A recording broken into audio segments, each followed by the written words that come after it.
114வது நாளாக கருணை கரங்கள் சார்பாக அன்பும் அன்னமும் என்பதன் அடிப்படையில்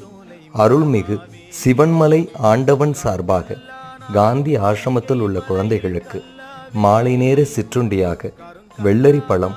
கரும்பு சர்க்கரை அன்ன தர்மமாக வழங்கப்பட்டது.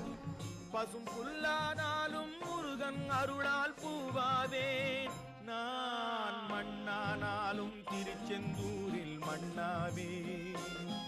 ஒரு மரமானாலும் பழமுதிர் சோலை மரமாவே